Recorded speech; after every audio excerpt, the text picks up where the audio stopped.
Oddam głos profesorowi Grzegorzowi Straucholdowi. Chciałem jeszcze powiedzieć, że na koniec tego panelu mamy jeden element dodatkowy, małą niespodziankę.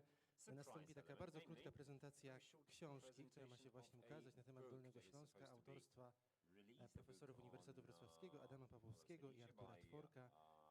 Mam nadzieję, że to jakieś 5-10 minut też na koniec, jeszcze przed obiadem.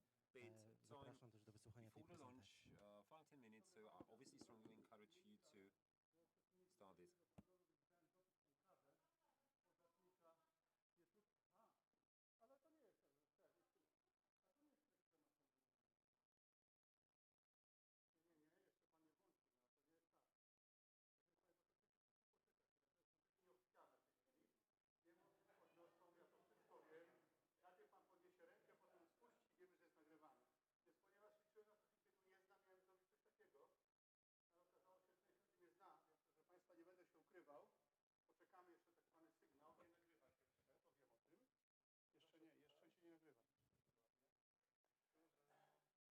Proszę Państwa, zanim zaczniemy nagrywać, jeszcze mamy chwilę czasu, to proszę Państwa pamiętamy tak, do 20 minut referat. Keep in mind that I will actually keep you on a tight leash, 20 minutes and not a single second more.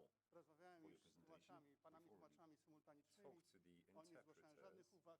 Najlepiej, żebyście tylko nie lecieli przez 20 minut i czytać please do not, swój referat. read your Najbardziej lubimy, jak się wygłasza z głowy, ale oczywiście nie jest to They prefer it to speak out aby of było your do 20 head minut. by 20 minutes. Proszę Państwa, Keep that in mind, obviously. Można już mówić? O, dobrze. Więc proszę Państwa, jak Pan z tyłu podniesie rękę, a potem opuści, to wiadomo, że się nagrywa, wtedy zapowiem pierwszą referentkę. Natomiast proszę Państwa, potem będziemy mieli około pół godziny na dyskusję ewentualną, a potem Pan profesor Tworek, który jest niderlandystą, germanistą, skończył AWF i coś tam jeszcze, będzie mówił o swojej najnowszej książce. Na razie cały czas czekamy, dlatego ja nie proszę jeszcze Pani. Tak? Tak, ja powoli Panią będę zapowiadał. Za chwileczkę, bo dostałem taki wydruk, który wyszedł mi na czarno, wiecie, więc ja muszę wziąć okulary, żeby go przeczytać. And now, obviously, I have to wear my glasses in order to read the printout I received. Dopóki jeszcze nie lecimy z nagraniem, to tylko powiem, że święte pamięci profesor Wrzesiński był na wielkiej konferencji. Niektórzy tu obecni byli na tej konferencji i przedłużał referaty do 40 minut. Pewna obecna tu pani profesor na sali, nie pokaże jej, próbowała go uspokoić. Czyli na nią strasznie naryczał, jak to profesor starej daty, ale ona mówi, ryczenie to było nic. Najgorsze było to, że siedziała taka banda ze Straucholdem na czele i się strasznie cieszyła, że on nie krzyczy na nas. Jest to prawda. My się cieszyli, że na nas nie krzyczy. Proszę Państwa, powolutku zaczniemy ruszać. Ja tego czasu będę pilnował, jak tam mamy. Dobra, a ciszy, sekund. Przepraszam, że minut. Dobrze.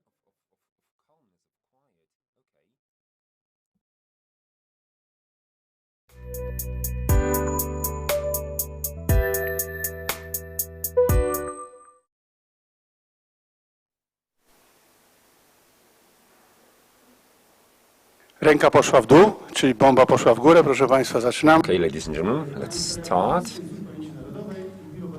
Soraya Kuklińska from the Institute of National Members, who's to deliver the following presentation in German and regained land using the example of a chosen persons from the Pomerania and Lower Silesia. I give you the floor.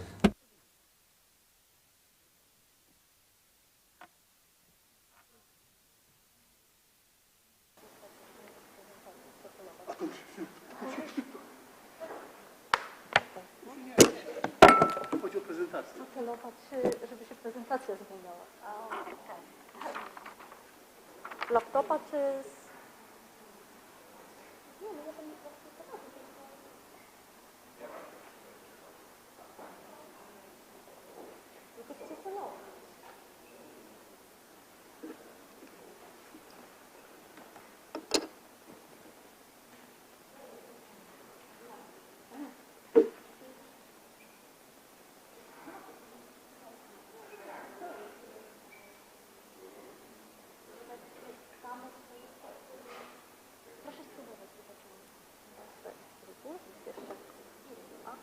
Dobra. Idzie, tak? Idzie. Bardzo proszę. Jeszcze sekundę, przepraszam.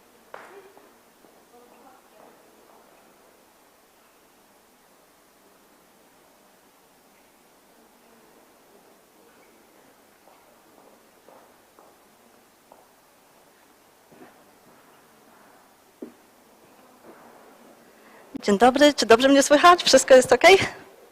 Tak? Hello, can you hear me? Everything's fine? So the goal of my presentation is to talk about displacement, about how they were remembered by the Germans based on the reports, and the memories are never objective, even though without them you cannot show or picture events and people. You cannot talk the history of displacements in one universal manner, because both women, scared children, elderly people, as German soldiers were displaced, those that, especially the latter, those that avoided imprisonment. Some stayed and managed to adapt to the new reality, and each of those persons has different memories. And you have to realize that people remember things in a very specific manner. They put down their memories, and while they do so, they keep in mind what was pleasurable, but they skip things that may be incriminating to the given person or uncomfortable.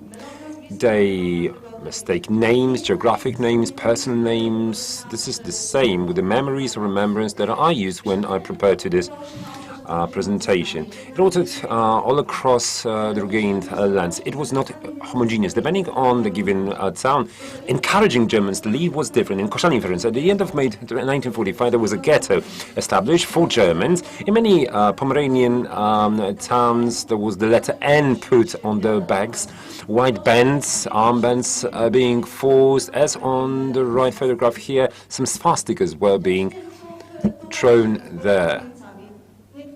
In some cities, obviously, Germans escaped before the Red Army came. When the borders changed, it turned out that when they reached the borders, it turned out they didn't have the right documents. And they were not welcome. They were expelled back to Germany. Other people moved, displaced to Germany, were moved there because of the overpopulation. That's where they went there, and back they were expelled by those and others. Especially children from Polish German families were difficult situation. After verification committees, they decided on their fate, judging by how their families actually encumbered the Polish nation and not the good and welfare of the children. For instance, in the district authority of Koszalin, a matter of several juvenile persons were actually decided. Most of these children and adolescents were let to stay, even though the principle that one should not separate families. In reality, well, it was not the case. Using the example of this case, we might say that what was also being elaborated on was the case of 4 children and the grandmother, the only living care person. The grandmother was expelled while the children went to Polish orphanage. 13-year-old Klaus, poorly developed in terms of physical and mental capabilities, even though he was taken care of by a Pole for 7 years, William Schmierschen. The committee expelled the child, not a care person, justifying the decision by the fact that leaving him at Poland would be deleterious to the Polish community. For temporary reasons, the Western Pomerania was obviously the point of focus, the cities of Koszalin, Kołobrzeg and Białogard. Koszalin at the beginning of 1945, life went on. The local newspapers informed people about further victories. It was something distant. Nobody expected that the Red Army would come into the city soon, and nobody expected the President, actually German, becoming the Polish Koszalin. At the end of February 1945, the Red Army entered into Pomerania, the second Pomeranian stage of the Pomeranian Army, the second under General Komarowicz entered Pomerania. Only then was it announced that actually some army was officially next to Wrocław. It was the first time that the anti-tank alarm was also announced. At that time, in panic, people started fleeing towards Karlin and Kołobrzeg. It was estimated that about 30,000 Germans flight away from the city. Some of them died in fights for Fest and Kołobrzeg. Some returned to the city. In the fights for the city of Koszalin took 1 day. The defense was based on Hitlerjugend places and some remnants of the SS Schadene Corps. The 4th of March, it was announced that Koszalin was 224 guns actually fired up to celebrate this occasion. Roughly 12,400 Germans actually up there. By the end of this month, there were just 5,600 left.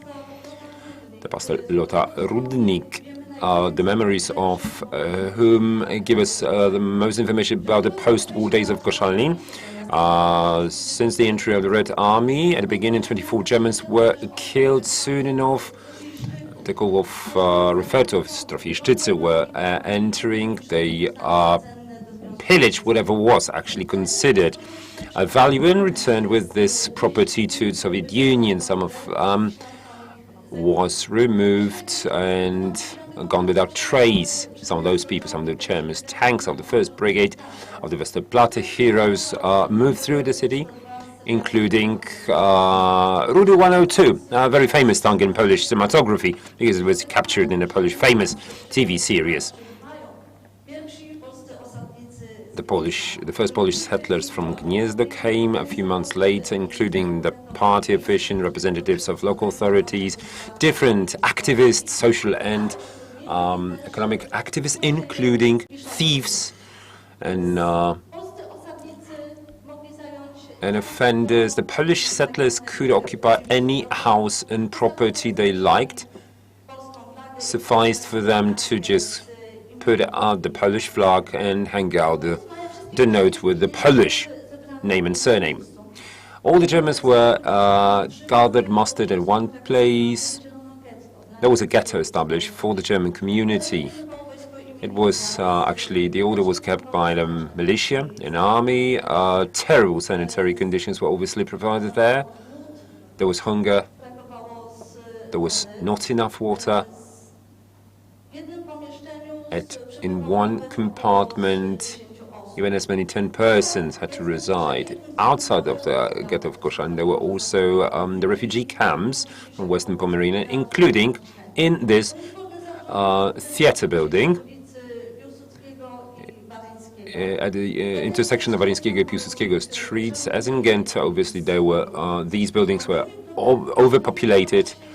They were smelling generally dirty as the refugees or migrants from Gdańsk and migrants tried to go west because from there transportation to the British zone went. In order to achieve that, local authorities were bribed by Germans, and then the officials of the town of Koszalin were bribed as well in order to let them get to the right transportation, all due to the overpopulation of the city and the increasing risk of epidemic.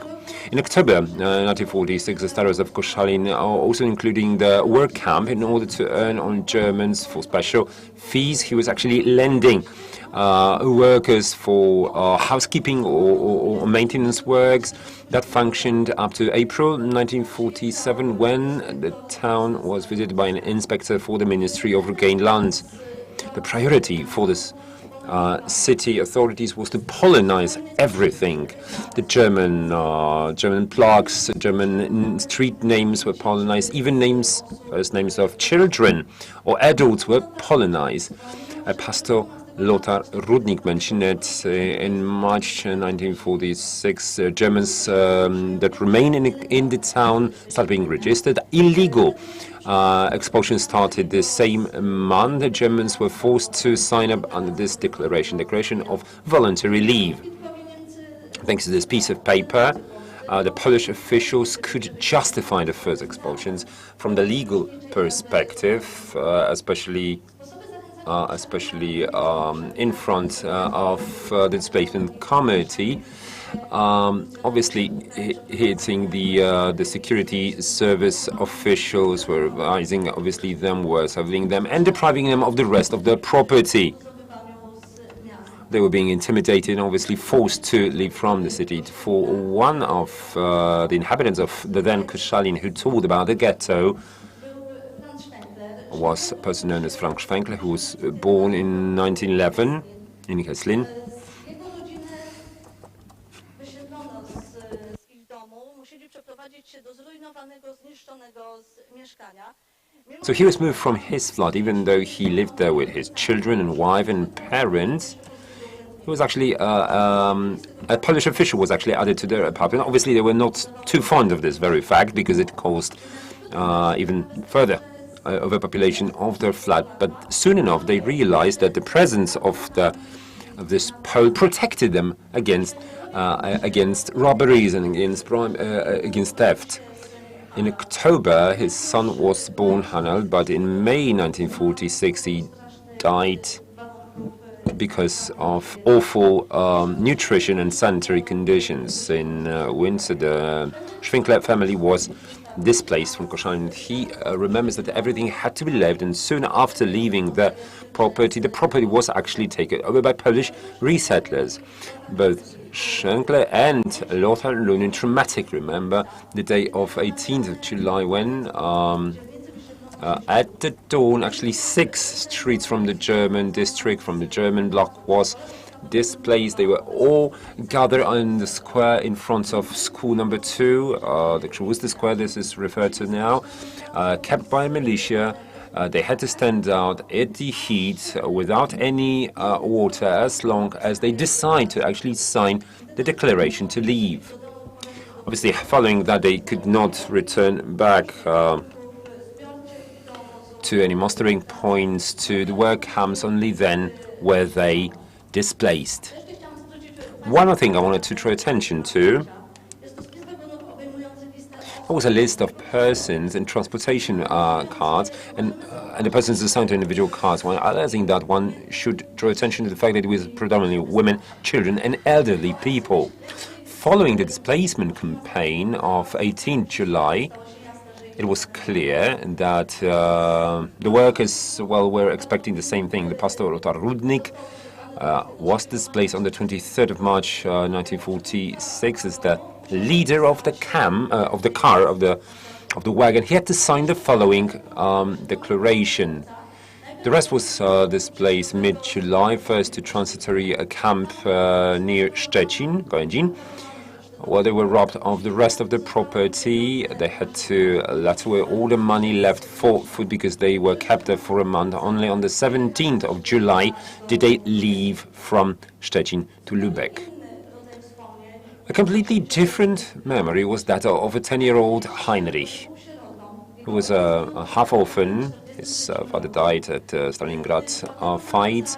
On the 4th of March, the Soviet artillery started shooting up bombing the city. He hid in a basement together with his mom. His grandfather was included in the Volkssturm, never to be seen again. After the capture of the city, with Heinrich and his mom and other Germans had to go to the Soviet commander's office. They were then moved to an unknown settlement when they spent a week. When they were led to come back, it turned out that the city was plundered and completely burned down. Heinrich's mother, when she saw her flat, decided that they should complain to the Soviet commander. When she returned, her clothes were torn, she had bruises on her face, and Heinrich remembers that she was like a dog. She just laid on the floor and wept without any sound. She was just lying there for days. Her condition did not improve until she died. Let alone Heinrich just wandered around the streets of the city, but thanks to that, he actually avoided being expelled, and he was captured by a patrol of militia. They tried to get to know who he was, but he instinctively knew he was supposed not to admit that he was a German, so he pretended to be mute. He was moved to an orphanage, and then he found himself next to Warsaw. He decided that he knows Polish to the extent that he could introduce himself as Henryk, Kowalski military, or war, or Finn. So whether he was Heinrich or Henryk, actually he was left to Poland until his demise. He was Polonized, but as he claimed, he never felt entirely Polish, but no longer German. Yet different memory comes from Manfred Schnell, 14 years old. He was born in Kolberg, together with his mother and a 6-year-old brother. They waited at the harbor to escape when the fights for fashion in Kolberg were ongoing. They managed mid-March, so they went next to Mecklenburg, where they settled and lived and thought that war was over for them, but they were mistaken. At the turn of May and June 1945, the German officials told everybody that was not registered for permanent residence to return to the previous place of residence. It didn't matter whether, obviously, it was known that Kolberg would be Kołobrzeg. It didn't matter. The Red Army was obviously ruling them. The 37-year-old woman with 3 kids had to go back to Kołobrzeg. They never wanted to say what they came across there. After the return, the mother had to go to work, to removing rubble from the city every single day. At the end of spring 1945, the German families were started being displaced from Kołobrzeg, including Manfred and his brother and his mother, moved to Loris. They were moved to the bank of the River Odra. The River Oder, obviously, when they were told to move away, they were sure they would be shot to death, but the Loris simply moved with their property. And thanks to the smartness of the mother, who sewn under the lining of the coat some money and some rings, they had something to buy the food for. Then they moved to the aunt to Berlin and then to the Western Allies zone, where they finally settled. And Manfred is one of the very few displaced persons who actually visit Kołobrzeg. He came in 1974, then he came with his wife. His mother died 100 years old in 1994. After that, Manfred also brought his younger brother to Kołobrzeg back, and none of them wants to go back to Kołobrzeg to resettle. However, visiting their hometown actually raises a lot of emotions there, both good memories and the bad ones. And one more thing, just to conclude my presentation, I wanted to introduce the matter of Mita Marquardt. Very moving case. Mita was of German ethnicity. She lived in Białogard during the war. In 1946, she met Stanisław Nosewicz, Polish soldier, who's being demobilized of the Polish army soldier. He was settled at her settlement, her farm. They soon became a couple, but they didn't manage to get married. They both applied for Polish citizenship for Mita. Even that, despite that, she was actually, at the turn of 1946 and 47, displaced. Her partner wrote many a time to the provincial office in Szczecin to let her leave. He wanted to adopt her child. Plus, he actually claimed that Mita gave birth to his child, and with the other being pregnant, she was displaced. Even though they made all they could and motivated the ranch with spending life together, they were denied on the grounds that there were no substance to the living together. Probably they never saw one another ever again. Thank you very much.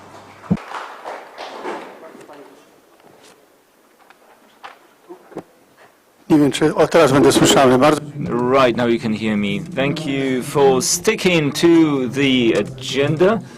Then there will be time for a Q&A, but I don't see your titles here, so, well, forgive me, I'm not, dropping down to my knees, and I'm not calling you by your proper titles, but do we have Mr.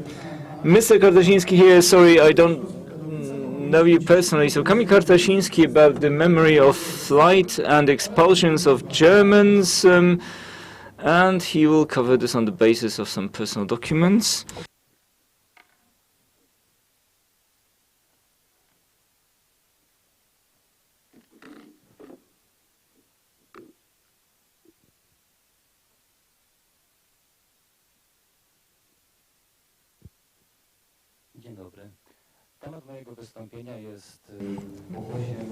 Hello. Now, the topic of my paper actually comes from my research concerning the life of Jan Szymczyk from Upper Silesia. At the end of 1945, was enlisted in a compulsory manner in the Wehrmacht, and then ended up in the Second Polish Corps. And in the German army, his commander was Rudolf von Wittenberg, Captain Rudolf von Wittenberg. And the story of this captain actually led me to quite a few aspects which I would like to touch upon. So this captain's family, Ruth von Wittenberg, the von Wittenberg family, lived in Wrocław for many years, and this is a small locality near Prudnik, and there his family ran a farm. And during the war, Rudolf married Monika von Ehlers. She became his wife, and they had 2 kids, Nicholas and Barbara. And they settled down in Wrocław, which is currently Czech territory, where they had a farm. But in Wrocław, until 2020, Marianna Sikora lived there. And more exactly, Marianna Tika, a German who used to be a maid servant for the Wittenberg family. And I'm talking about this because I will tell you about 2 kinds of sources I used for my paper. So, Monika and Rudolf's sons, I actually established some personal contact through their son Nicholas, and actually he's in Germany, and I found out about their heritage, and I found out that their mother, who in 1945, in relation to the difficult post-war situation, had to actually take flight and move from the estate in Pawłowice, left 2 types of sources. Letters, which he'd written during a flight from Pawłowice to Osnabrück in Germany, where her parents were living at the time. And the second type of sources included her memoirs, which she wrote shortly after fleeing in 1946, actually, which represent her reflection on those events unfolding from January 1945 until August 1945. And as far as Marianna Sikora is concerned, it's also interesting because I managed with the House of Polish-German Cooperation, I managed to record her memories just a year before she died. And it was interesting because Marianna Sikora talked about what happened in Wrocław, this small locality where the Wittenberg family used to live, and her in-laws lived there, and both, well, they remembered it slightly different because it's Wrocław and Pawłowice are not far away, so they were in frequent contact. So just to add to this, Marianna Sikora was a maid for the Wittenberg family, and she was also she also looked after the grandchildren, and she also lived with her family in that locality for a long time, and she stayed there until the end of her life, really, because she never emigrated. And so first of all, I wanted to talk to you about her memories, and as usual, this triggers a lot of emotions, and this was the case with this interview because it was recorded on camera on top of that, and she was moved, clearly, and she was unfortunately also the last person to remember those times, and she was the last person to have returned there. And how did she remember the events of 1945? And here's a fragment of her memories. In January 1945, the army came to Wrocław in German uniforms, but everybody spoke Russian, actually. We were scared. We thought those were Russians dressed up in German uniforms. However, it turned out they were Ukrainians who'd fought alongside the Germans. They didn't stay long. We got an order in a couple of days. They got an order, and we were ordered to leave, but we came back shortly afterwards. Then the situation calmed down, and we stayed here until the 18th of March after returning. So that was that, and this Stetmarów, where there was this train station around 10 kilometers from Wrocław. Well, it was because that area of Wrocław had not been captured by the Soviet army, so there was some time to reflect. So that's interesting, because in her memories, and I will talk about those of Monika von Wittenberg in a while, there are two different dates of flight. The first one is January, and this is related to the big Soviet offensive. They were heading for Berlin, and obviously to Wrocław, where the German authorities ordered evacuation, and the other date is March. And there's this moment of calm between January and March, and then it turns out that the Soviet army is actually entering this area. So Monika von Wittenberg, here's her recollection. In a letter to her parents, she wrote, and this is a letter of the 14th of January 1945, everyone is anxious here and waiting for this. Actually, it's a long-awaited moment, but we're hoping that in the West, and we're talking about the Western offensive, obviously, will give us a bit of calm and will give our armed forces some courage. Planes have been flying here, but now they are gone. It's quite unpleasant, this whole situation. But the very same events in 46 were described by her in the following way. You know, looking back in her memoirs, you know, sitting at the kitchen table at her parents' house, she wrote the following thing. We were all hoping that a miracle would happen, that we would be saved, that it must not go to waste. That's what we thought, that we will keep this Upper Silesia, and would definitely not move to Osnabrück, the place where parents were living in at the time.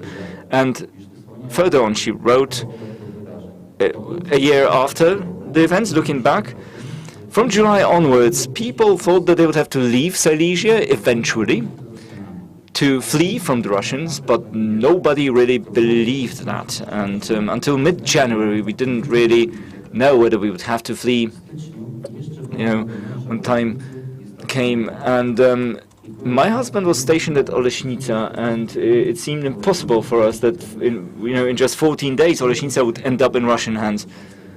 Well, this is obviously a reference to her husband fighting near Oleśnica and Festung Breslau later on.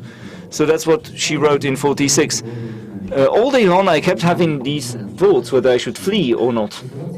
The military situation had not changed, however, so hope appeared, and I thought that the Russians would be pushed out.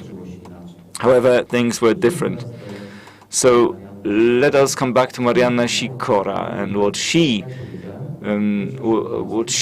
recalled about her first flight. So first of all, January, the fear of the Russian offensive, and then in March, when the Soviet army was approaching the locality where they were living, and that's what she wrote. We fled, and suddenly we heard a loud noise, and everyone was scared, and well, we froze, and we stood still because we thought that there would be another explosion, but then we met some German soldiers, and they said, well, what should we do? We asked them, there's no ammo, there's not, we don't have anything. So they told us to hide in the basement. We saw that the Russians were there at the mill. When they saw us, they would shoot. So we ran. My mother took our younger sister and a bucket of lard, and basically we took some warm coats to escape from the Ruskies, and like rabbits through the field, across the field in the rain, and the bullets would fly behind our backs, but they wouldn't hit us, and then the planes would fly, and that was terrifying. We saw the Ruskies plunder, pillage, and rape women, but then we actually reached Czechia, actually the Sudets mountains in the village of Dobrze. That's where we ended up, and obviously we can see in her recollections that the emotions were very strong, and when we talked, indeed it was difficult for her to talk about those moments. It was clear that she actually, it was as if were witnessing the events again with her very eyes. And that fight that happened in March, here's what Monika von Wittenberg recollected. Since there was no place for us in Pawłowice, wrote Monika, because the Russians had arrived, the time came to flee. And in those days, the atmosphere was quite special. Well, nobody really resisted, and everybody thought, yeah, we have to flee. So, because if the Russians arrive, what will happen to us? That's what the people thought. So we took only the most essential belongings, and a group of men accompanied us, and then they embarked on their journey elsewhere. And everybody just kept listening to the radio and listening to the news about the situation that was unfolding around us. So we kept fleeing towards the Neisse, towards the Sudets, and so on and so forth. So we can actually reflect on the exactly on the reflections of these witnesses of these events, how they perceive them. And an interesting fact, I'm not going to tell you all about it, but just how interesting was this reflection concerning Monika von Wittenberg.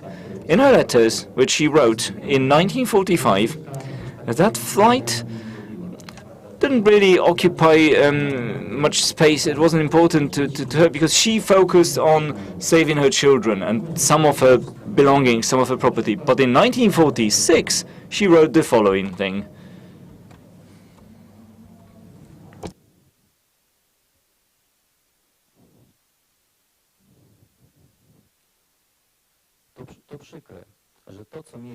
Well, it's sad that what we had has now been seized by Poles. We don't know what will happen to us and whether we will be able to recover that.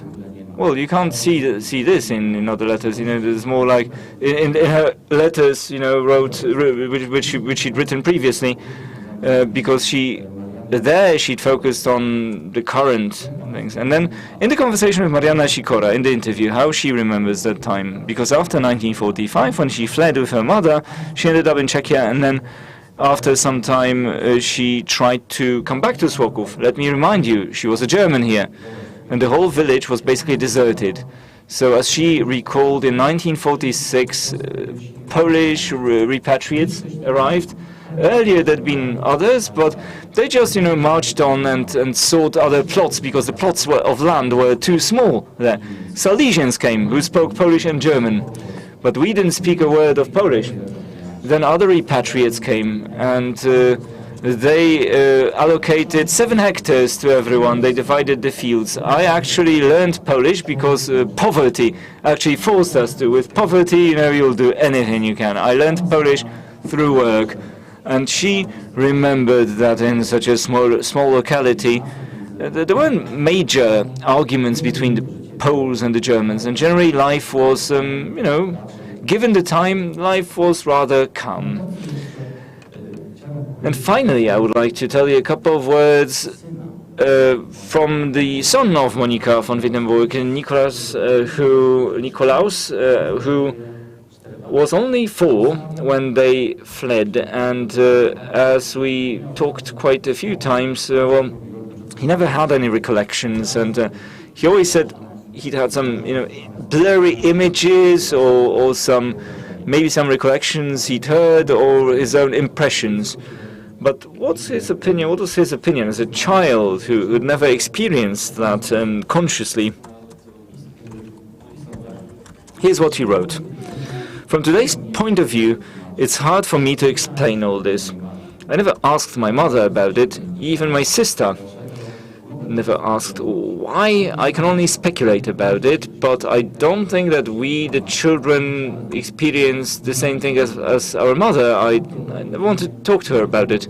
In my family, nobody spoke about the years of war because there was this problem, this major problem, seeking the future, toiling towards the future and seeking to forget the past. And I believe that after 77 years, some images are coming to my mind, but I don't really believe it. Children don't see the whole picture.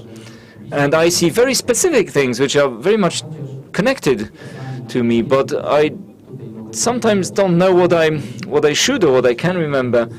I think that a part of me was left there, stayed there in that locality. I'm talking about Pawłowice, and if it hadn't been for this unfortunate pandemic, Mr. Nikolaus von Wittenberg wanted to visit Wrocław for the first time since the war to see how his locality changed, and Mohice, where he was raised as a small child. But unfortunately, this was impossible due to the pandemic. So, summing up, I wanted to show that remembrance can evolve very rapidly. So the picture is different in the case of Monika von Wittenberg, who talked about it in letters, but it's different when she sat down in a safe place and recalled it looking back. So the perception changes, you see. Hearing something, maybe some propaganda one hears, and on the other hand, Marianna Sikora, her recollections, you have to bear in mind that she'd always felt German, and she'd always felt attachment to this land here. On the other hand, and thinking back to the time of flight, it's marked by tragedy, but also between this division between what happened in 45 and what happened after the war. There is a neat distinction between the two periods, and perhaps these subjects can be elaborated upon further, but yeah, I had to stick to the time, so there you go. Thank you very much. An excellent timing, I must say. You've still got 1 minute. I don't interrupt people before the time's up. You know, there's no one to blame. No one has lost anything. It's all great. These wild screams, which are probably, I know, you find annoying, it's not our young people. I used to scream and shout as a young person. That's obvious.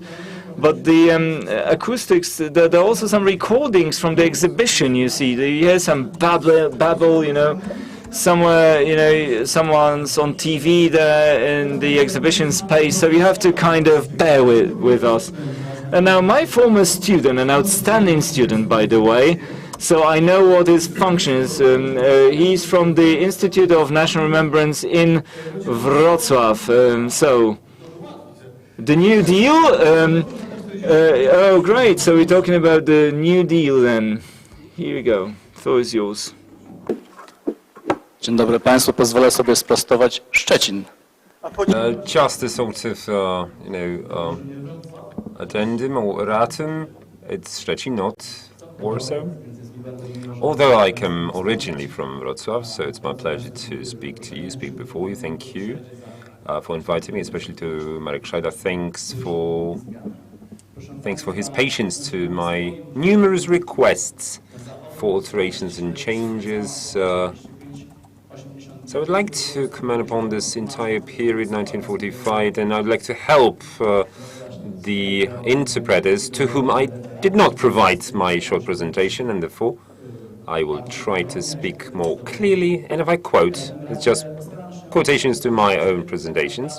I would try to explore the matter of when precisely the communities of Western Poland, especially in Wrocław, could actually feel like home at a certain point, especially in the communist Poland times. I think there are a couple of days, that watershed dates, where this community, this society actually grew as such and felt like home more at the place where they settled.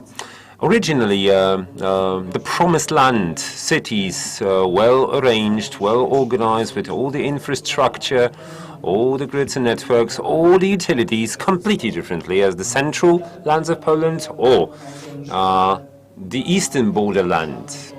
The posters announced us to go there to reclaim the lands of our fathers and mothers, to follow in the footsteps of King Krzywousty, obviously referring to the ancient Polish lands. The west of Poland needs your hands, posters read. Hence, there was a mission, obviously, behind the displacement campaigns, where settlers moved to west to start their lives anew. Obviously, also those persons who wanted to hide their military past. What they came across in 1945, as they came, well, although on the one hand, it was written that the urban infrastructure was destroyed in 70 up to 80%. It was destroyed to a lesser extent. Obviously, where the front, the military front was, obviously the devastation was quite significant, but there were some big chunks of cities that were completely intact by military actions or affected only to a certain extent. Just take the Wrocław district of Biskupin. The entire infrastructure thereof remains unaltered from the military times, from pre-war times. Obviously, whatever happened due to the Soviet army and what actually affected all the cities of the Western cities, well, the pillaging of the Red Army and the activity of the looters, well, they would be called the criminal groups in a moment, but looters that were actually officials. This is a completely different thing. Szczecin and Lower Silesia turned into, well, the lands that were called, well, they're called Mexico, actually. Well, something that was obviously being pillaged and looted in total. Well, in this Wild West, obviously, we had two balconies in our town from the backyard and from the street. That was our tiny Wrocław word with a long room above the basement. It was the kingdom of my mother, this huge oak furniture with this huge table and chairs and cabinet and cupboard. It's standing clock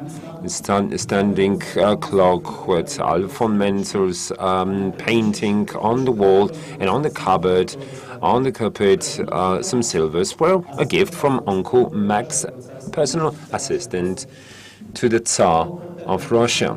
Then the Wichner piano standing at one of the windows. That was one of the descriptions of this, one of the memories. Jan Kampińska, who came to Wrocław in 1945, described this place as such. He lived in the district of Biskupin.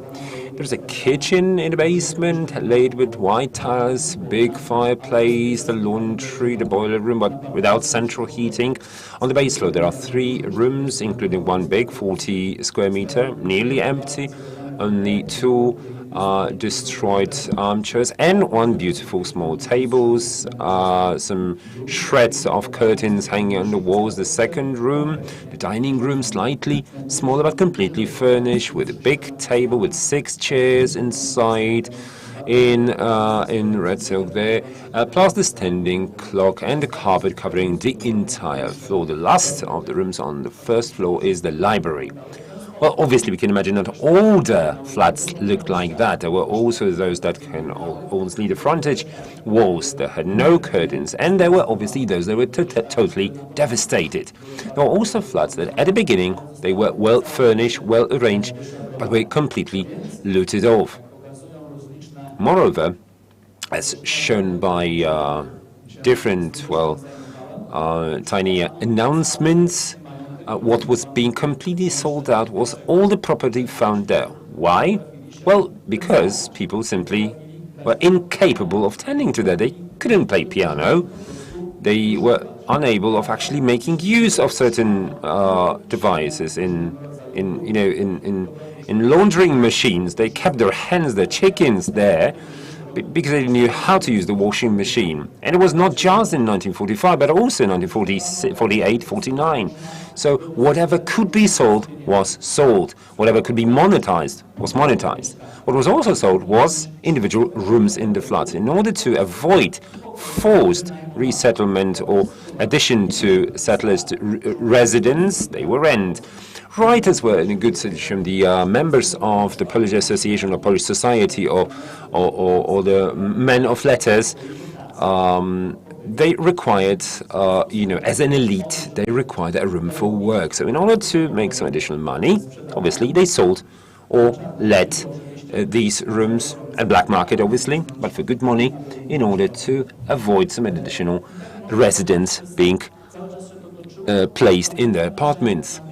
So we have to keep that in mind, and keep in mind also that in western and northern lands, on account of this very difficult existential and residential situation, also the difficult situation on the labor market, the fluctuation of the labor force was a problem. 30%, as Jędrzej Humiński calculated in the years 1946-47, was the circulation of workers in plants because they were not paid with money. They were paid with crop, they were paid with potatoes, with some goods, if they were paid after all. For many months in Wrocław, people did not receive any remuneration, but after all, they should live on that. It was nice if they got some soup, if they got any food at all. Sometimes they got even some material to burn for heating of the flats, as Jona Konopieńska zakryte. Those that were actually tiled or clad with cardboard, as she wrote. Those who came originally settled down and rooted very quickly. Those that came later actually left these lands very quickly, come back to their own places, to their original settlements. It was a matter of the living conditions, working conditions, and the official looting.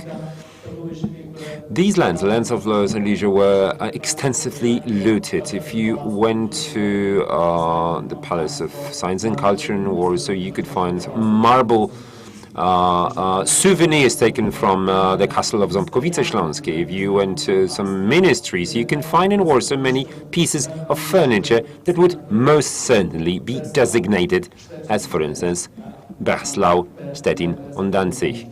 Well, you could find those pieces of furniture there. Szymon Syrkus, one of the directors for the Office of the Capital City Restoration, wrote as follows. As far as stylized furniture, you would have to go around different 20 points of the districts of Środa and Wrocław and simply recollect and send everything to Warsaw. So I sent the director of the General Department, Mr. Ranowski, that I personally believe that all pieces of furniture, regardless of the artistic value, will come in handy in Warsaw, either in offices or for workers. So they should be collected and sent to Warsaw as much as possible, and Mr. Director, based in Warsaw, will select what he deems appropriate. Following the second alternative, some expert should be sent to go to all the municipalities there in Lower Silesia and pick all the furniture. But I'm afraid that on account of the high price of gasoline, of petrol, such an exhibition, such a journey would be very costly. I talked to the rector of the Warsaw University twice and with the director Knot, a librarian, chief librarian here in Warsaw, and he also claimed that they needed furniture. So in incoming days, the first period, the first transport of the furniture and the books for the State Planning Office are welcome. And that's the reality of the years 1945-1949. When the Society of Lower Silesia or the West Pomerania started regaining their identity. When was that? Most certainly not in April 1946. At the famous gathering of the Polish Scots at the Oder River,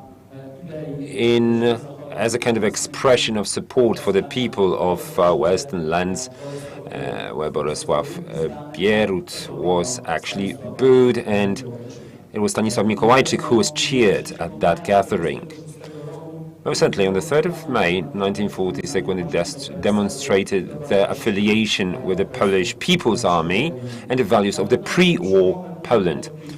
Neither was the year 1956 a breakthrough, nor in Lower Silesia, nor in Western Pomerania, even though one might claim that the 10th of December 1956, so the attack on the Soviet consulate, might be a sort of a fact that might form the identity of the people of Szczecin. However, I never found any follow-up to this event. It was rather an event of these anti-Soviet atmospheres, anti-Soviet tendencies in Szczecin.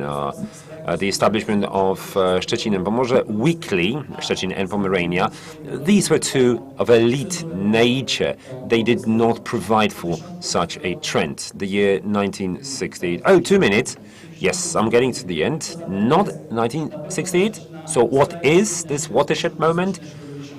The events of 1970, the strikes and the shipyard events in 1971 in Szczecin. Not the very fact that people died, but the very fact that the General Urban Strike Committee was established that actually managed the whole city for a couple of days. Bakers applied to this committee how many breads, how many loaves of bread should be baked, and so on and so forth. So this, the Szczecin shipyard started to become the very place which started actually forming the inhabitants of Szczecin as they are, the city dwellers. Plus, the entire strike that was suspended on the 22nd of December the same year, but actually under the skin, it went on with Edward Gierek coming to Szczecin finally a few days later to solve the problem. Most certainly, that was the event that blazed the path towards the building of the identity of the people of Western Pomerania, and not only the strike in the Szczecin shipyard, but also to some workplaces in the vicinity. They were obviously, they were also burst out in 1980.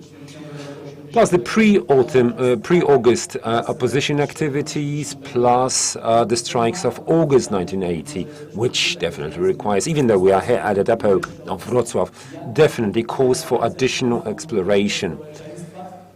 What was its actual impact on the forming of the local community of the city of Szczecin, and how it affected the very identification of the local communities with the local town? Plus, the year 1980. It seems to me, that's my thesis, that it's, again, not a date that for the city of Szczecin or the city of Wrocław that would actually end the process of the formation of the local community, either in Szczecin or in Wrocław, because it is encumbered with significant divisions in many societies, many communities, including those that excluded certain communities from any discourse whatsoever. Thank you very much.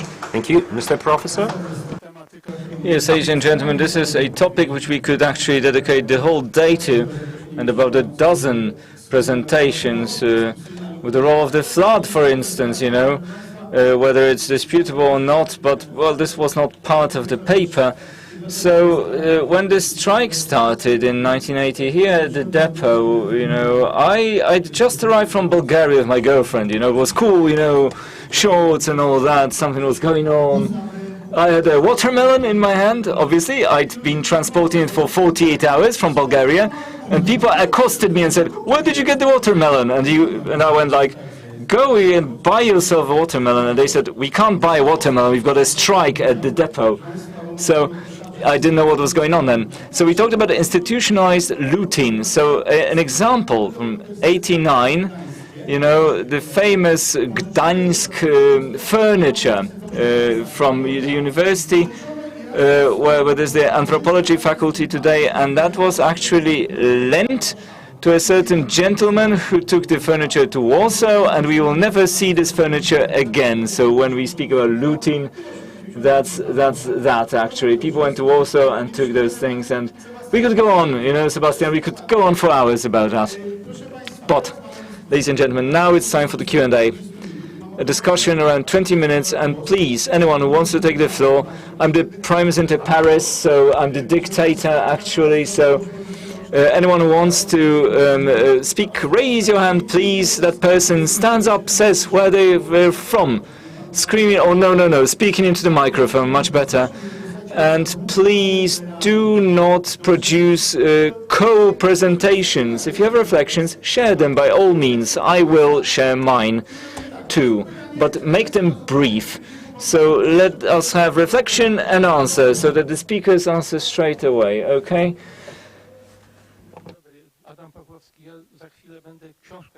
I'm going to present my book in a while, and so my question is, we have chapters about it, among other things, about various topics which you covered, and I wanted to ask about your opinion on the role of catastrophes, on the role of disasters in the shaping of identity of Lower Silesia. That's one thing, and second thing, do you see the need and the sense talking about the concept of Silesian identity, you know, these which was quite widespread until 1948, because it didn't kind of echo.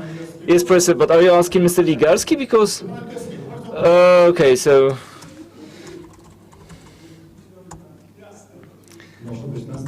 Yeah, can be two of us, why not?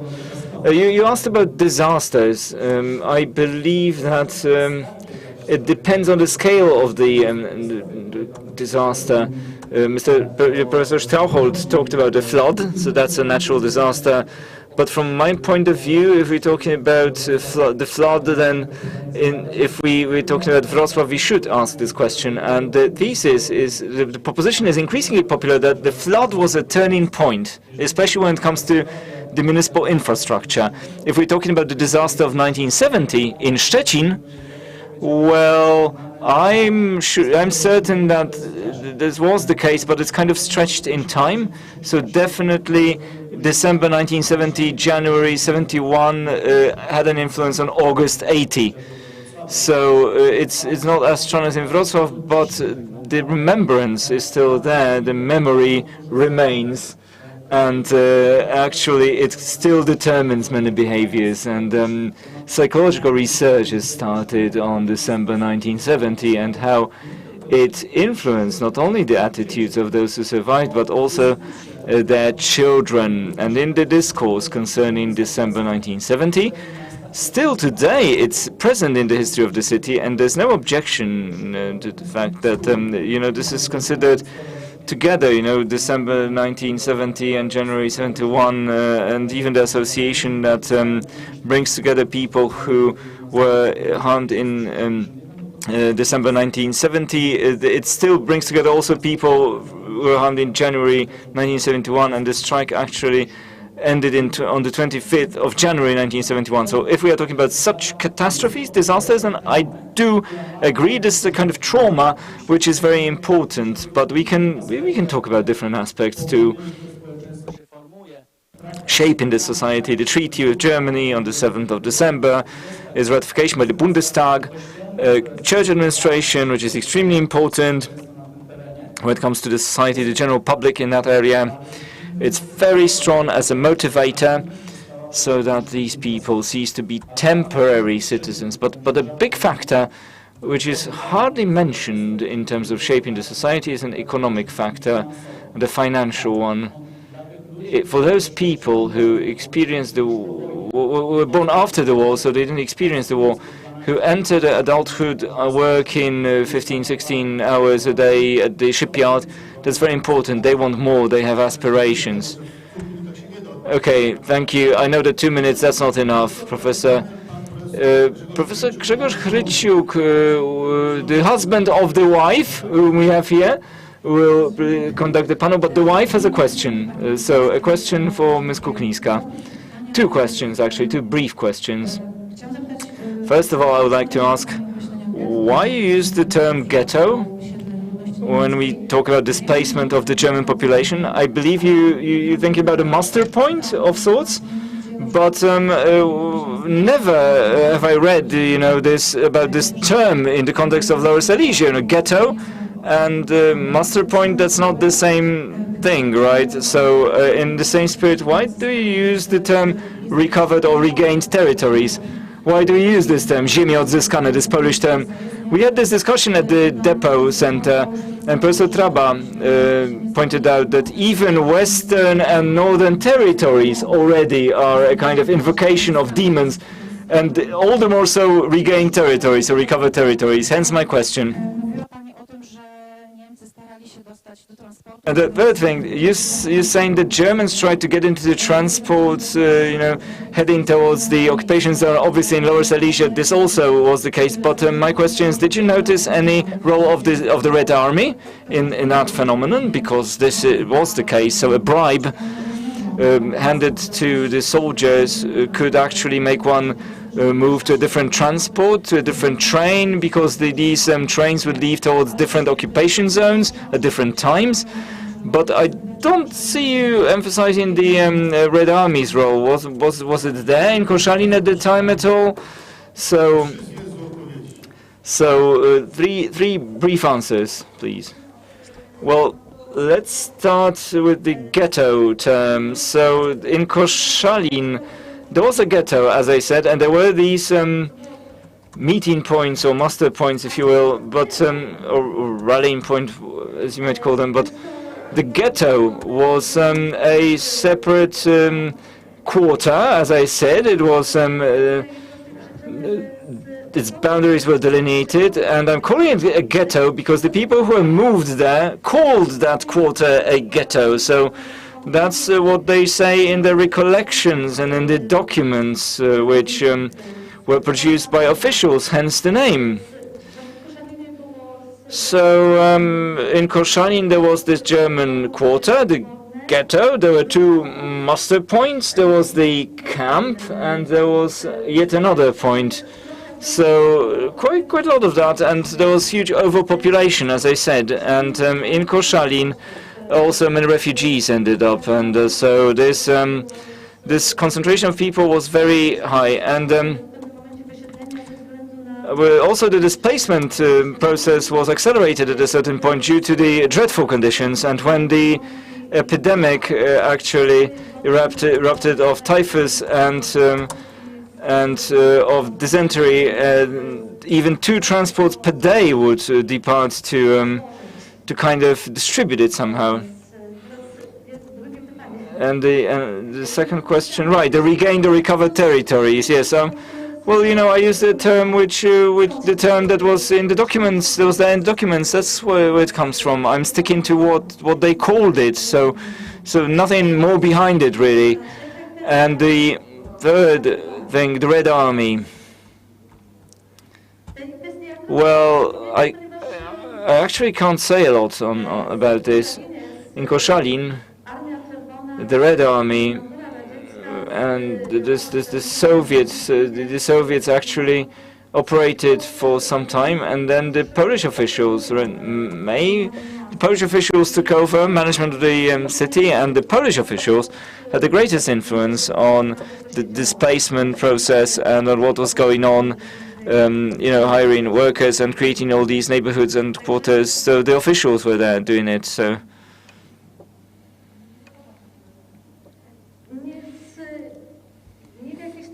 Well, not in any particular way that it would kind of stand out, no. Okay, before giving the floor to Professor Klementowski, I'd like to contribute. At my age, no more hormones, so I'm not criticizing, I'm just reflecting. So I do realize that, you know, the ghetto, the late medieval term ghetto, you know, the Italian term, was coined as a Jewish quarter, you know, where the mortality rate was high. It was, you know, all packed and rather untidy. And then after the war, it penetrated into the Polish language as a term for dreadful living conditions. I don't agree with the term ghetto for muster points, for assembly points for Germans, but I don't want to sort of break your moral spine, so to speak. But I have examples in documents. Yes, I saw some such documents about Wrocław. There is an article by Professor Tyszkiewicz about the German quarter, Rocznik Wrocławski, 2013, I think, where they talk about ghetto, right? It kind of passed into one document after another. But what was the second question? Yes, that's a topic for 15,000 hours. And 2 volumes, a monograph for the Western and Northern territories. That's, I would like to emphasize this. There's a monograph prepared on this. Professor Kowalski is co-editor of that. And there it's actually explained that this discussion will never end, let's be frank. Professor Klementowski, no. Okay, thank you. Professor Jagierski, since some have been quite provocative here, I just wanted to also do that. And these experiences that shape identity, that's about politics, really. And these political events build identity in a more kind of Poland-wide context, in national context, let's say. But looking at the experiences also of my parents, of people I talked to, people born in you know, the 1940s or the very end of the war, I would actually put forward the proposition that outside the major urban centers, growing up in the 1960s, that led to actually not even political events, economic events, but the creation of a new world. The parents often were reluctant to tell the story because the reality was different, so they created a new identity for themselves around them, around the young people. Why are we talking about 1970s? They were actually, they minded their own business, so to speak, and they would be building their own identity. The events that came later actually only consolidated what had been happening before, and the political movement kind of appeared on the basis of that experience. I'm actually talking about social history, rather, to go in this direction. Yes, next comment.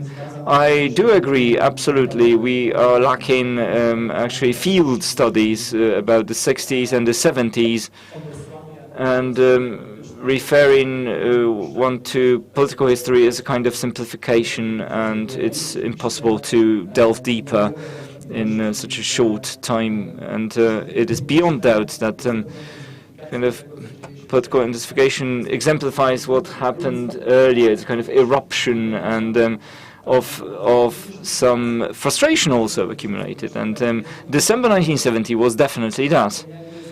It kind of dynamized in these political phenomena, but it was actually caused by social factors.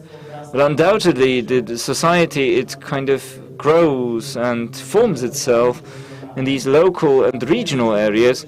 One has to say one thing, namely that at least in August 1980, this is no longer the case, at least from the point of view of Szczecin. It's not only the case of Szczecin as such. It's 350 plants, industrial plants, from the whole Western Pomeranian region, and we're talking about thousands of people here, and we're not dealing only with a political strike, because we look at August 80 from the political point of view today, but actually it was a strike about a better tomorrow.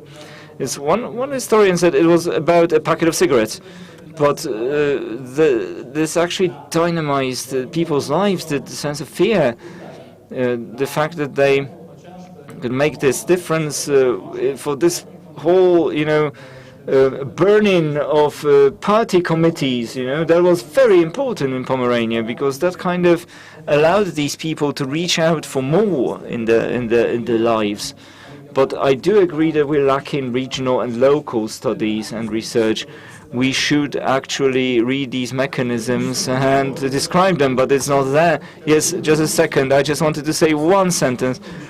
I wrote a book about the efforts of communists, I do emphasize this, Polish communists in the 1960s to build identity, local identity of the local people. You can agree, you can disagree, but the efforts were made, definitely. The lady at the back.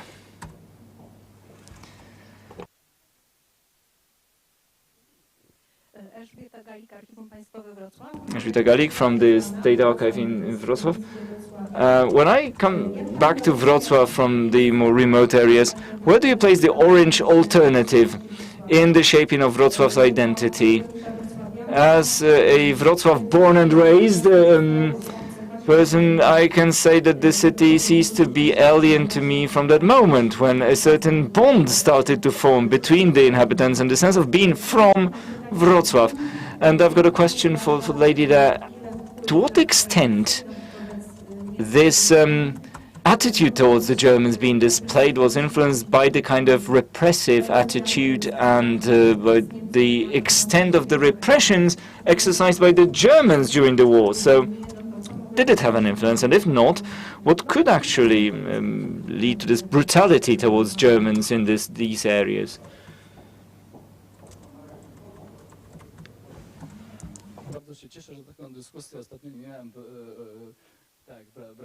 Yes, I've once again I'll say something which is quite controversial. I believe that the orange alternative was a certain eruption, was a certain rebellion on the part of young people, and it kind of catalyzed that. It acted as a catalyst, and it gave this framework of sorts, and some myths have grown around it, created, by the way, by the people who participated in that movement. And I, on my part, I believe, reading lots of documents produced by members of the Orange Alternative, I believe that it did not have an influence on the shaping of the society of Wrocław.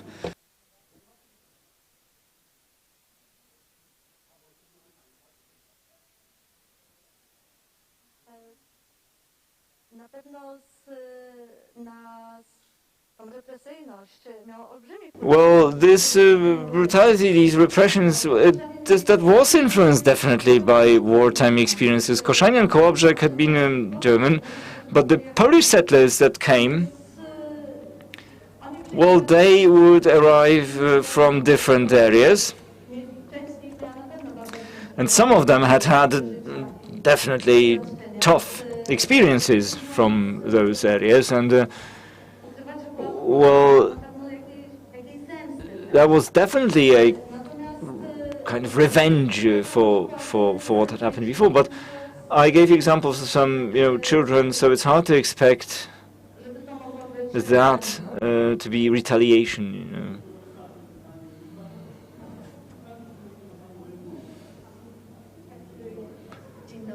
Hello.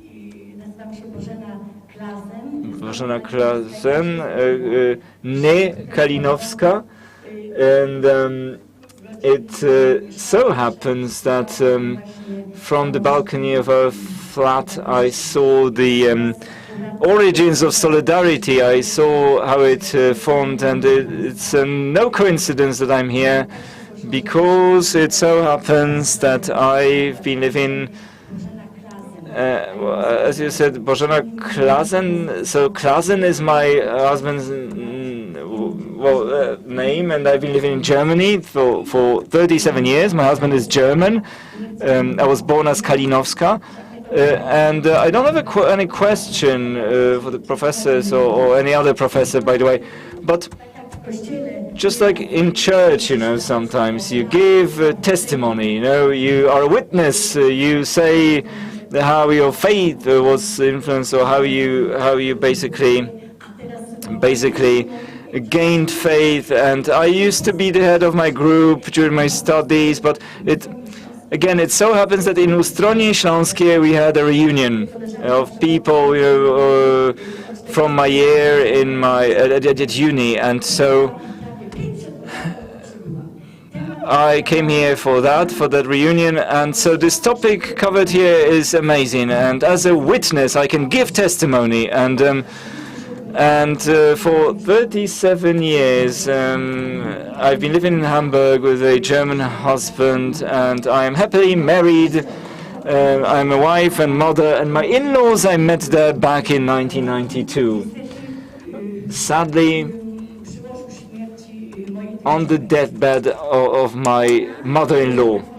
And actually, she was the oldest of 5 children. I know this story from my husband and from my father-in-law, because my mother-in-law died, as I said, at her deathbed. We met, so I had no chance to actually experience that with her. She actually spoke 2 words in Polish to me, but what happened? I'm passing to it. Well, the story goes that she was the oldest child, and as a German family, they used to live in Wrocław.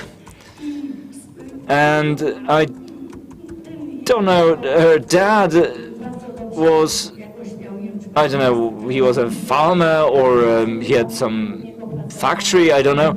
Poles worked for him, and there were great relations, Polish-German relations. And then a tragedy came, the war, and during the war, it so happened that her mom and dad died, and he was a prisoner of war, maybe as a man, and my mother-in-law's mother died of tuberculosis, and she was 18 with her younger siblings and her grandmother.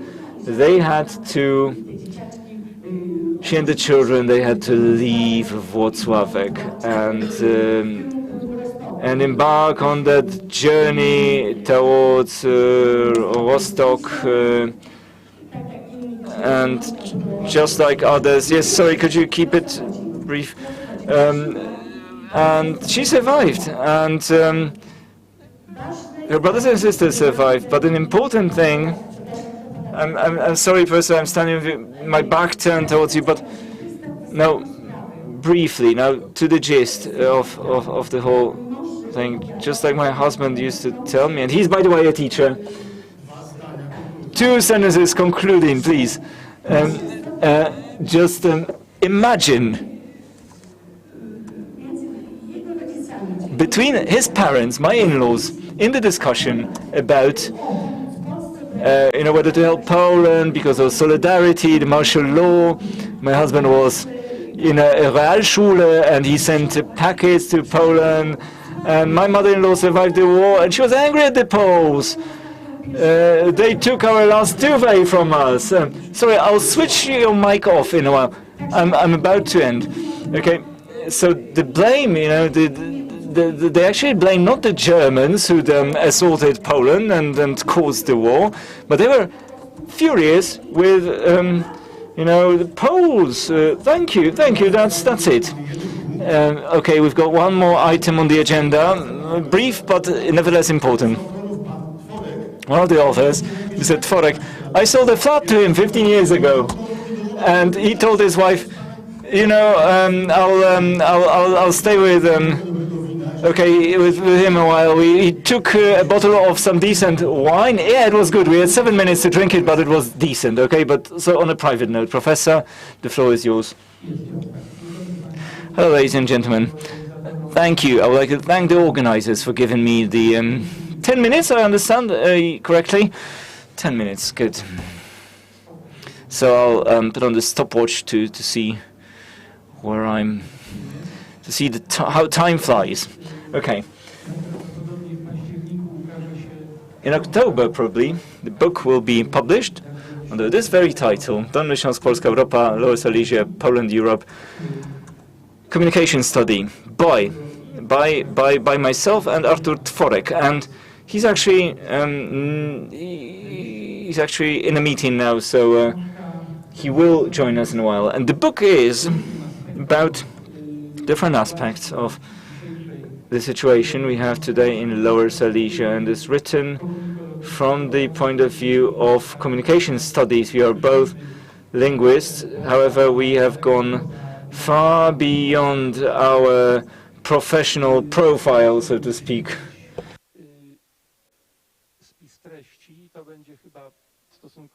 Here's the table of contents. I suppose it will be quite simple. Introduction. Of course, we discussed the terms and all that. Chapter 1, quite important, Lower Silesia in history. So that's a compilation of sorts.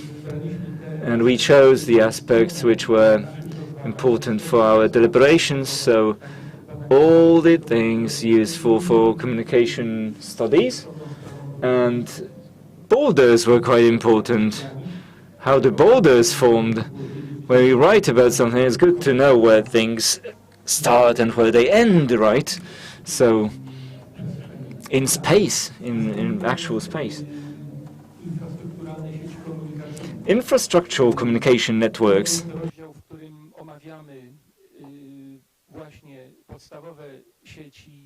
So we discussed the basic communication networks or transport networks. In this case, we analyze the Oder and other rivers as waterways. So that's more transport in this sense. So railways are very important, and air transport.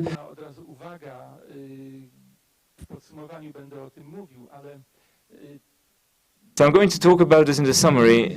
Now, experts in the field of, communication, or rather transport studies in the sense, they live in a bubble to a certain extent. And there's social communication, which actually boils down to media communication.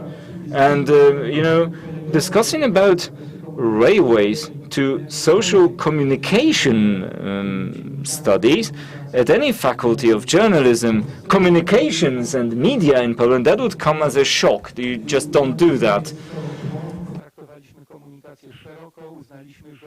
So to treat communication broadly, because, by the way, translators note communication in Polish, komunikacja, can mean communications or can mean transport, as in public transport. Hence the whole discussion. So, yes, also interpersonal and social communication is one thing, and public transport is another thing. So we have these networks, so you can actually fly to Malta, and it's faster than flying to Olsztyn. So this is significant from the point of view of communication and transport, so the Polish komunikacja in all its aspects. Then we talk about institutional networks. So we analyze transport, young people, they get to school, and then we analyze municipal agreements in Lower Silesia, all the communes and municipalities we indicated intensity, and the agreements with whom the agreements were signed, Poland, foreign countries separately. Then we took into account a very important field, namely sports, in terms of communication. And this is linked to the fact that Professor Tworek is an expert not only in the field of phonetics and German studies, but also he knows a lot about sports. And we talked about sports in Lower Silesia, about mediatization thereof, and a chapter, just had to include a chapter about languages. And there's a whole chapter about languages of Lower Silesia. There's no detailed analysis of the kind of Polish language spoken here, because as it has been mentioned here, there are no regional studies from the 1970s or 60s. Nobody made the effort to get a big grant to basically describe the language. That would have been very interesting had anyone actually done it, but alas. And migration waves, this chapter is strongly tied to this, which languages came here and what left in the semiotic space. Now we go on and talk about historical communication, and this approach from the point of view of communication studies. If a historian assumes that they need to recover the situation on the basis of sources at a certain point in time, we are interested in what they discern in their contemporary situation, what the current people living currently in Wrocław, how they read the facades, the Olympic Stadium, the churches, the cemeteries, and whatnot. So it is from this point of view that we examined quite effectively, I believe, the city. There's also social communication chapter. Historical communication in Lower Silesia, we have distinguished several strategies in this communication, so interruption, restoration, a new beginning, and well, that's discussed quite in detail. And so also a chapter had to appear about new traditions of Lower Silesia in the spirit of Antoni Kroch, an outstanding specialist in the field related to the Podhale region, and we quote him extensively. He had a great sense of humor, by the way.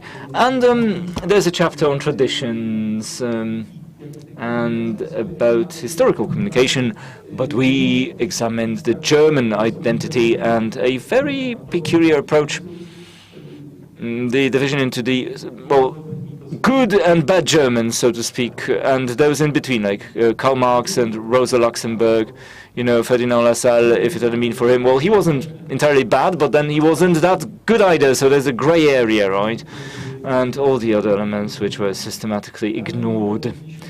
And then we discussed the history of monuments. We did some stats on the monuments in Polish cities. I'll just give this to you as an interesting fact. The largest number of monuments is where? You should know this. Exactly. Well, I didn't hear that. And the fewest monuments? So, okay, Wrocław is the largest number of monuments and Gdańsk the smallest number of monuments. So we counted the number of monuments per 100,000 inhabitants. So we just showed how the city kind of enters into discussion with its history, and the actually the alien city, that's also something we discussed. I want to leave, I don't feel good here, etc. And approaching this rather critically, and this had to end with this founding myth. Well, that's the 8th minute, so I'm supposed to sum up. I've got my stopwatch here. If I were to sum it up, then in the first place, it's an interdisciplinary study, linguistics, anthropology, communication, sports studies, media studies, and so on and so forth. That was a huge challenge, but I believe we managed to cope, semiotics, and debunking the myth of Lviv identity. Is not that we criticize it, but we rely on facts, and we explain certain things. We absolutely do not accept German-Polish symmetrism, and so we don't talk about, the Vertriebene, we don't talk about that, the expulsions, we talk about resettlement rather than expulsion. We have excellent graphic design, and we managed to get a lot of good visual material. And so, for instance, the function of John of Nepomuk images, and he talks to us about where we are, and we basically addressed Wrocław's position versus Berlin and the urban myth. How come, the railway, they refused to build the railway to Breslau because of some aspects, and we checked that. There's also, before, after the war, and actually we have a lot of stats here, the directions, exchanges, agreements, west, south, and this shows us the directions, and now elements of history. Professor, please. Yes, we're about to end.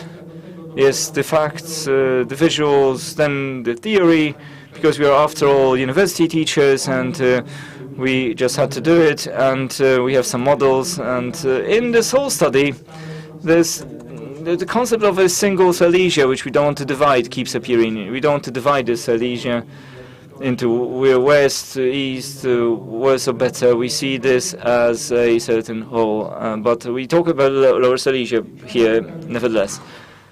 And the book will be published in October, I believe, the end of October. It's virtually ready, so thank you.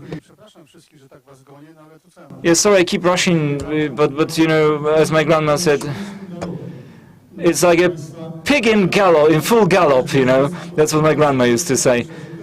So there you go, Professor. Yeah, lunch is upon us.